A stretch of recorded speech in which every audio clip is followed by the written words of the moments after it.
नमस्कार दोस्तों, बहुत बहुत स्वागत है आपका हमारे चैनल में। दोस्तों, साल 2021 का पहला चंद्र ग्रहण 26 मई को लगने जा रहा है। ऐसे में क्या यह भारत में दिखाई देगा? ऐसे में गर्भवती महिलाओं को कौन सी सावधानी बरतनी होगी? किस प्रकार से आप बाथरूम जा सकते हैं, वॉशरूम जा सकते हैं, किस प्रकार खाना खा सकते हैं और कौन से ऐसे कार्य हैं, कौन से ऐसे उपाय हैं जिनको करने से बच्चों को जरा सा भी इफेक्ट नहीं होगा। तो इसको जानने के लिए आप हमारे साथ इस वीडियो के अंत तक बने रहें। वीडियो थोड़ी सी लंबी होगी परंतु जानकारी बहुत ही ज़्यादा महत्वपूर्ण रहेगा, इसलिए आप सभी से अनुरोध करेंगे कि आप अंत तक इस वीडियो को देखें, क्योंकि यह आपके और आपके भविष्य में बच्चों को लेकर बहुत ही ज़्यादा महत्वपूर्ण रहने वाला है।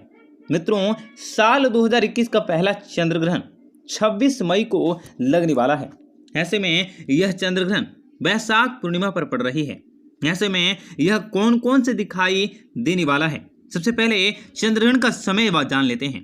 26 मई को पड़ने वाला चंद्र ग्रहण दोपहर 2:17 पर प्रारंभ होगा, जो शाम के 7:19 पर खत्म होगा। इसका ग्रहण का प्रभाव वृश्चिक राशि और अनुराधा नक्षत्र में सबसे ज्यादा पड़ेगा। ऐसे में साल का पहला चंद्र ग्रहण उपछाया चंद्र ग्रहण होगा। उपछाया चंद्र ग्रहण होने की वजह से इस ग्रहण के धार्मिक प्रभाव मान्य नहीं होंगे। यह चंद्र ग्रहण जो 26 मई को लगने वाला है, यह अमेरिका, उत्तरी यूरोप, पूर्वी एशिया, ऑस्ट्रेलिया और प्रशांत महासागर के कुछ क्षेत्रों में पूर्ण रूप से दिखाई देगा, जबकि भारत में यह उपछाया चंद्र ग्रहण रहेगा। ऐसे में सूतक काल का समय यह चंद्र ग्रहण उपछाया चंद्र ग्रहण होगा। उपछाया चंद्र ग्रहण में किसी भी तरह के धार्मिक कार्यों पर पाबंदी नहीं होती है, इसलिए इस दिन सूतक काल भी माना नहीं जाएगा। ग्रहण काल के दौरान भी मंदिर के कपाट बंद नहीं होंगे। इस दिन किसी भी तरह के शुभ कार्य पर रोक नहीं रहेंगी। आपको बता दें कि उपछाया चंद्र ग्रहण बहुत ही महत्वपूर्ण रहने वाला है। ऐसे में चंद्र ग्रहण के दौरान नए कार्यों को करने की मनाही होती है और गर्भवती महिलाओं को विशेष रूप से सावधानी, सतर्क और संभल कर रहने की जरूरत रहती है। कोई माने या न माने, परंतु ग्रहण उपछाया हो या फिर पूर्ण, अफेक्ट तो उतना ही करता है।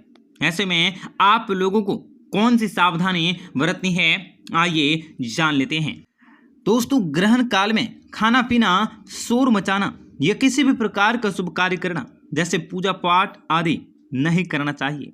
आप ग्रहण के दौरान गुरु मंत्र का जाप, किसी मंत्र की सिद्धि, रामायण, सुंदरकांड का पाठ, तंत्र सिद्धि आदि कर सकते हैं।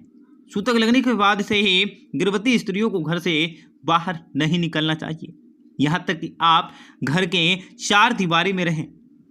चंद्र ग्रहण से निकलने वाली पराबैंगनी किरणें गृहस्थ में पड़ रहे शिशु के लिए हानिकारक होता है, इसलिए आप चंद्र ग्रहण हो या सूर्य ग्रहण घर पर ही रहने की कोशिश करें। जैसे ही गर्म खत्म होता है तो आप स्नान करके घर को शुद्धिकरण कर लेना चाहिए। सूतक लगने से पहले ही घर में मौजूद खाने पीने की चीजों को, सभी वस्तुओं में तुलसी के पत्ते को डाल देना चाहिए। यदि आपके घर में मंदिर है तो सूतक लगते ही आप मंदिर के कपाट को बंद कर दें या फिर मंदिर को किसी पर्दे से ढक दें। मान्यता है कि ग्रहण के बाद मन की शुद्धि के लिए दान पुण्य करना चाहिए। आप भी कर सकते हैं, गरीब लोगों को दान दे सकते हैं, आप मजदूर लोगों को कुछ खाने पीने की चीजों को दे सकते हैं। अब आइए जानते हैं ग्रहण काल के दौरान गर्भवती महिलाओं को कौन कौन सी सावधानी बरतनी चाहिए। तो ग्रहण काल के दौरान आप तेल लगाना, जल पीना, बाल बनाना, कपड़े धोना और ताला खोलना जैसे कार्य नहीं करने चाहिए। चंद्र ग्रहण में 3 पहर का भोजन करना भी वर्जित होता है। ग्रहण के दिन पत्ते, तिनके, लकड़ी, फूल इत्यादि को भी नहीं तोड़नी चाहिए। ग्रहण काल में आप इस समय लिक्विड पी सकती हैं। गर्भवती महिलाओं को लिक्विड की छूट होती है। ऐसे में अगर कोई बूढ़ा है या बुजुर्ग है तो वो भी इस समय खाना पीना खा सकता है, या फिर कोई बीमार व्यक्ति है तो उनको भी छूट होती है।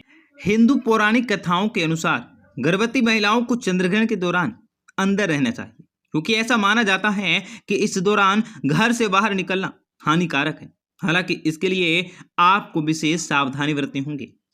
चंद्रग्रहण के दौरान गर्भवती महिलाओं को चाकू, पिन और सुई जैसे नुकीली चीजों से भी दूर रहना चाहिए, क्योंकि हिंदू पौराणिक कथाओं के अनुसार यह माना जाता है वे इस अवधि के दौरान शिशु में विकृति का कारण बनती है।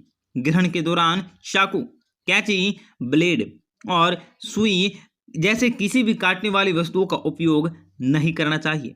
इससे अजन्मे बच्चों के अंग पर बुरा असर पड़ता है। सुई धागा का उपयोग भी इस समय के दौरान निषेध होता है। ग्रहण की अवधि के दौरान भगवान का नाम लेने के अलावा और कुछ नहीं करना चाहिए। गर्भवती महिलाओं को ग्रहण को खुली आंखों से नहीं देखना चाहिए, क्योंकि यह हानिकारक हो सकता है। चंद्रग्रहण के कभी भी खुली आंखों से नहीं देखना चाहिए, क्योंकि इसमें आंखों की रोशनी खराब हो सकती है। चंद्रग्रहण के दौरान गर्भवती महिलाओं को सोने की सलाह नहीं दी जाती है और उसे फर्श पर फैली घास पर बैठना चाहिए। सूर्य ग्रहण के दौरान या चंद्रग्रहण के दौरान गर्भवती महिलाओं को स्नान करके सलाह दी जाती है। गर्भवती महिलाओं को सूर्य ग्रहण के या चंद्रग्रहण के शुरुआत से पहले स्नान कर लेना चाहिए। अगर संभव ना हो तो आप नहीं करें।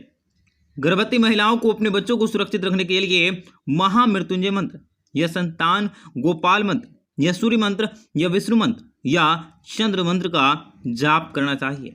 ग्रहण के दौरान कई प्रकार की अशुद्ध और हानिकारक किरणें निकलती रहती हैं, तो कुछ लोग कार्य करने के मनाही होती है। ग्रहण के दौरान भोजन पानी नहीं लेना चाहिए। ग्रहण के दौरान स्नान भी न करें। ग्रहण समाप्त होने के बाद स्नान जरूर करें। ग्रहण के दौरान गुरु द्वारा बताए गए मंत्रों का आप जाप जरूर कर सकते हैं। अगर आपके किसी भी प्रकार का सवाल है तो आप हमें कमेंट कर सकते हैं, और अगर आपको भी अपने शहर का जानना है तो आप अपने शहर का नाम कमेंट बॉक्स में लिख सकते हैं। हम आपको पूरी जानकारी देंगे। आपका दिन बेहतर बने इसके लिए कमेंट बॉक्स में जय माता दी अवश्य लिखें। आपका दिन शुभ मंगलकारी हो। जय मां विंध्यवासिनी।